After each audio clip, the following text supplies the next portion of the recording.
keyakinan pasti ada, tapi aku sama dia selalu ngingetin ketika pacaran, maksudnya ketika ngobrol manja-manja chill, ketika ngobrol tuh pasti selalu ngingetin bahwa inget loh, maksudnya kita tuh menjalin hubungan tuh ya antara, maksud aku kayak kamu dan aku sebagai manusia gitu loh. Jadi jangan sekali-kali kamu punya niat untuk memasukkan pacar kamu ke agamamu gitu, ataupun aku pun nggak mau memasukkan dia ke agama aku gitu loh. Nok. Tapi kalau pengen sih pengen, tapi aku pengen semua itu natural gitu loh, Nok. Ngerti nggak? Iya. Tapi kalau aku sengaja punya agenda-agenda khusus gitu mah, aku sih nggak ada ya. Dan aku ngerasa dia juga nggak ada sih ya. Bahkan kadang aku kayak suka iseng sih, ajak dong aku udah ke tempat ibadah kamu gitu. Enggak girl, enggak gitu. Jangan. Wah, kalau itu aku tak ajak ayo mereka ayo gitu kalau aku. Agenda ya kayak gitu, Nok. Ya maaf ya, tapi pemirsa semuanya ya, kalau misalkan ya pendapat pasti beda-beda ya, Nok ya. Orang satu yang lainnya, Nok aja pasti pendapatnya beda sama aku. Tapi ya gitulah guys, aku cuma anak Allah yang ya pendapatnya gini lah. Jadi hujat. Menurut mereka bucin nggak mereka? Ya aku bucin lah, Nok, bucin banget. Aku mah bucin, alay, segalanya yang gitu-gitu. Terus ada nggak sih momen yang paling berkesan banget buat Mbak Eka sama pacarnya Mbak Eka yang nggak bisa dilupain, mungkin entah itu nanti kalau akhirnya kalian berpisah atau akhirnya kalian bersama? Apa ya, Nok ya? Harus mikir dulu nih. Yang paling berkesan tuh apaan ya, Nok? Biasanya kan di film-film tuh kan mungkin apa ya, kalau si cowok nganterin ceweknya ibadah atau si cewek nungguin cowoknya ibadah, biasanya kan gitu kan. Kayak di film-film ini ya. Kayak aku lihat di cerita pendek tuh kayak gitu. Tuhan kita satu gitu ya, Nok, lagunya. Nyanyi. Iya, yang paling berkesan ya paling ini sih, dulu dia sering pelayanan gitu ya, aku suka support dia gitu, aku support dia untuk pelayanan gitu. Dan kalau dia ke aku ya kalau pas aku buka puasa gitu lah, Nok. Kayak buka puasa tuh kayak ya ketahuan dong ini agamanya apa. ya kalau ini apa namanya buka puasa gitu dia nemenin gitu sih. Itu apa ya, Nok, namanya respect ya, Nok ya. Menghargai perbedaan gitu, saling support gitu. Terus oh my god, iya, aku tuh suka terharu, kadang nangis tuh gini kalau misalkan aku sama dia tuh lagi punya masalah apa, kayak terkait orang tua atau terkait apalah ya, kami berdua punya masalah, dia selalu ngajak berdoa, ayo girl gitu, ayo berdoa. Dia berdoa pakai caranya, aku dengerin dia, terus dia nyuruh aku berdoa pakai cara aku, dan dia dengerin gitu. Dan kadang juga gini sih, ayo kita berdoa, mau pakai cara kamu apa cara aku gitu. Konkret ya Mbak Eka ya. Iya bener, ini yang diceritain yang sosit-sosit aja, kalau yang berantemnya mah banyak juga kan sebenarnya. Gitu.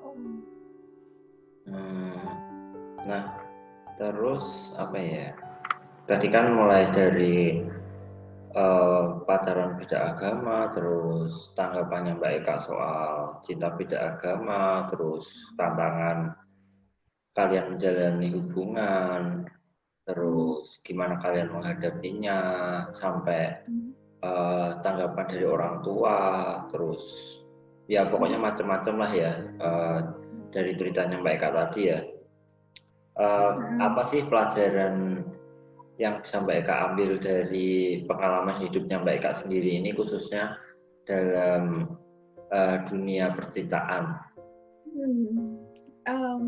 Oke, yang bisa aku ambil adalah manusia adalah manusia, no. Manusia adalah manusia. Mau dia agamanya apa, mau dia tunanetra atau bukan, ya tetap manusia, sama yang si A sama si B ya manusia gitu loh maksud aku. Dan agama tidak mendefine mereka, tidak mendefinisikan mereka untuk menjadi seperti apa mereka itu, menurut aku sih gitu. Karena aku menemukan kebaikannya cowok aku, dia tuh baik banget tau gak sih, sumpah dia gak pernah marah orangnya, beneran gitu. Jadi aku ngerasa ini pelajaran buat aku, maksudnya orang yang satu keyakinan atau satu ras aja tuh suka berantem. Maksudnya mantan-mantan aku yang dulu ya Nok ya, mantan-mantan aku yang dulu, tapi ternyata ketika aku menjalani suatu perbedaan malah aku menemukan kenyamanan dan saling menghargai jatuhnya gitu. Dan juga belajar satu sama lain sih gitu ya, belajar culture baru ataupun pengetahuan baru gitu sih. Gitu. Jadi ya, iya, maksud aku manusia adalah manusia gitu. Jadi kayak maksudnya please deh, maksudnya yang mau apapun backgroundnya ya dia manusia, people can be good, can be bad gitu loh gitu. Dan si cowok aku ya baik gitu loh, apapun latar belakang dia gitu. terus kalau misalnya nih buat orang-orang di luar sana yang mungkin bernasib sama kayak Mbak Eka tuh, punya hubungan beda agama atau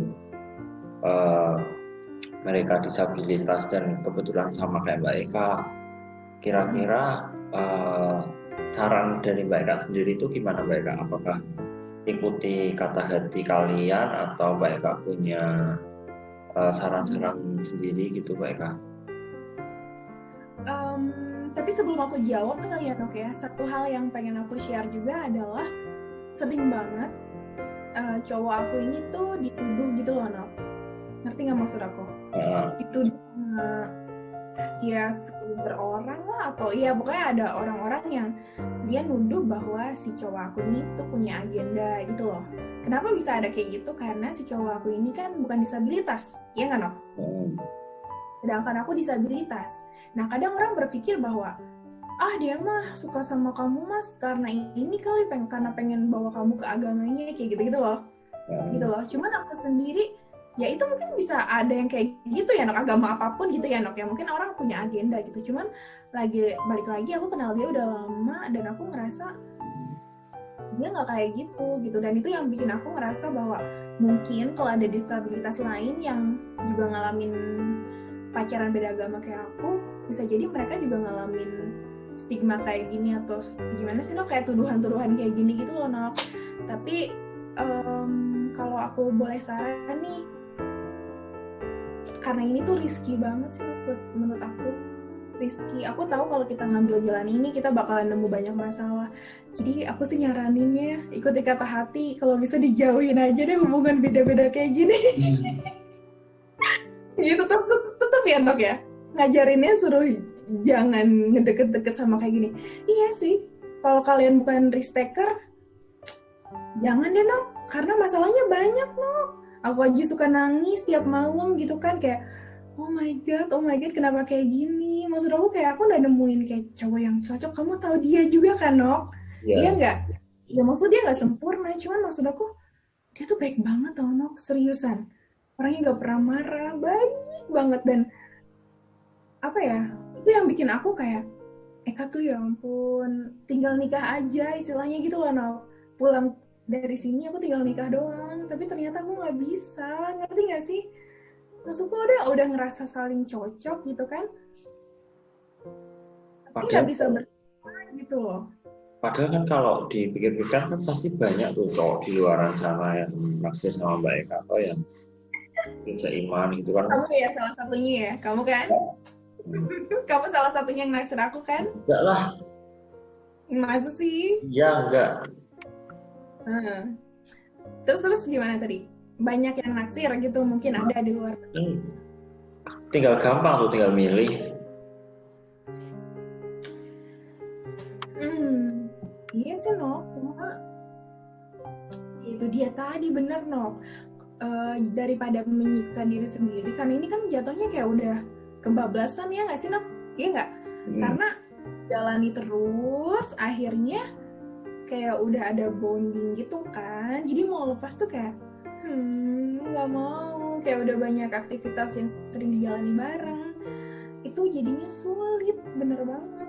Kayak aku jadinya sulit juga mau sama cowok lain, cuman aku tetap orang tua nomor satu. Orang tua nomor satu, bingung ya yang baik tadi ngomong apa sih ya, intinya gitu lah. Aku tetap mengharapkan miracle, tapi kalaupun ternyata miracle itu tidak kunjung tiba di saat aku benar-benar udah mau melangkah ke pelaminan, ya have to let him go gitu. Aku harus membiarkan dia pergi aja, lepasin dia gitu. Dari Mbak Eka sendiri ada target nggak sih kapan aku harus nikah, terus aku nggak bisa nih kayak gini terus gitu. Masa aku mau gini terus tuh ada target sendiri nggak sih Mbak Eka? Sih, kalau bisa nggak lebih dari 30 tahun usianya. Pengennya aku, makanya aku sempat berantem sama dia karena aku bilang, aduh aku jadi uring-uringan sendiri kan. Aku bilang, aku mau nikah, bisa nggak sih tahun 2021 nikahin aku bulan Desember, aku bilang gitu kan. Pas Natalan sih mereka ya. Iya, tuh dia kayak, aku pusing girl, aku pusing, dianya gitu kan. Ya itu karena aku punya target itu, pengen cepetan punya pendamping gitu setelah lulus, sebelum umur lebih dari 30 gitu. Cuman ya itu kan hanya target ya, nggak tahu nanti akhirnya gimana, aku nggak tahu juga. Doain ya nanti bisa terwujud loh Mbak Eka. Kayak bintang tamuku yang sebelumnya kan penuh dengan target dan akhirnya terwujud tuh. Iya, amin. Tapi kan itu targetnya target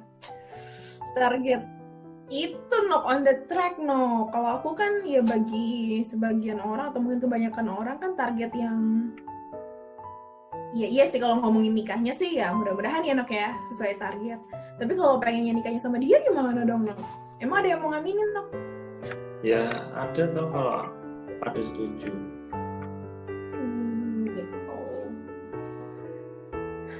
Gitu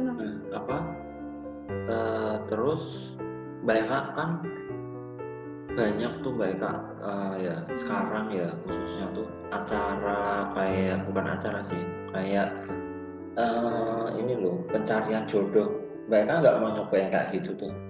Nggak suka kan lebih apa ya, lebih gampang dapet yang mungkin seiman atau tantangannya nggak berat, atau ya pokoknya kan sekarang banyak tuh fasilitas kayak gitu. Mereka nggak pernah kayak terbersit untuk mencoba atau iseng-iseng atau gimana gitu?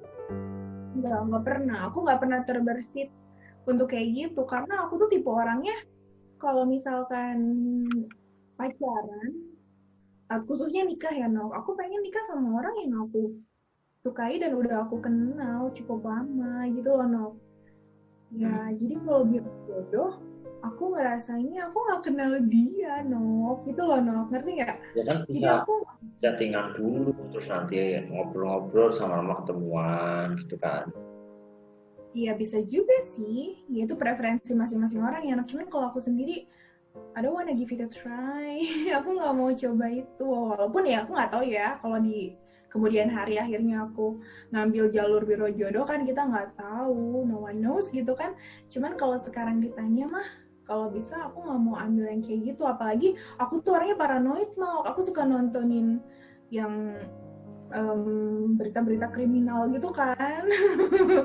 Itu tuh kadang tuh salah gitu loh dapetin pacar ataupun suami dari, aduh nggak tahu lah ya, aku kebanyakan nonton acara TV kriminal lah ya anaknya, jadi paranoid gitu kan. Sekarang juga banyak ya gitu berita-berita kayak gitu, jadi aku bayanganku nggak mau nanti aku kenal sama orang yang aku nggak kenal gitu-gitu lah Tapi balik lagi itu preferensi orang masing-masing ya, maksudnya ya kita punya preferensi lah. Kalau aku pribadi ya kayaknya belum mau untuk ambil biro jodoh gitu. Pokoknya pengennya natural aja ya Mbak kayak Natural, betul. Iya, aku sangat ada. Karena aku tuh nggak bisa kayak misalkan tinggal atau ini aku ya Nok ya, ini aku ya. Maksudnya sama orang, bahkan dia yang udah aku kenal aja, kalau aku nggak cinta sama dia, aku susah Nok untuk hidup bersama gitu loh, ngerti nggak? Ya aku pernah mau coba tuh sama cowok ada kayak gitu. Padahal dia udah terbaik banget. Aku udah kenal sama dia, orang tuanya udah kenal aku, orang tua aku juga udah kenal dia, seiman juga. Orangnya baik banget gitu, ganteng Kayak gitu. inisialnya baik kak. Kenapa? Inisialnya. D. Inisialnya D bukan A. Inisialnya D gitu. Oh, Aku tuh bisa Nok sama dia. Maksudnya aku tersiksa sendiri malahan. nggak nyaman ya. Gak nyaman. Ya kayak misalkan, dadah sayang, udah dulu ya teleponnya, misalnya bye. Gitu-gitu. Gitu aja aku males. Ya itulah, karena tipe orang kan beda-beda ya. Kalau aku tipenya kayak gitu loh, nggak bisa aku. Kalau akunya nggak punya rasa. Gitu. Jadi ya pokoknya ikuti kata hati aja ya kalau Mbak Eka ya. Mhm. Iya benar. Dan aku juga kan suka sama si cowok ini kan juga nggak sengaja. Dulu iseng-iseng doang.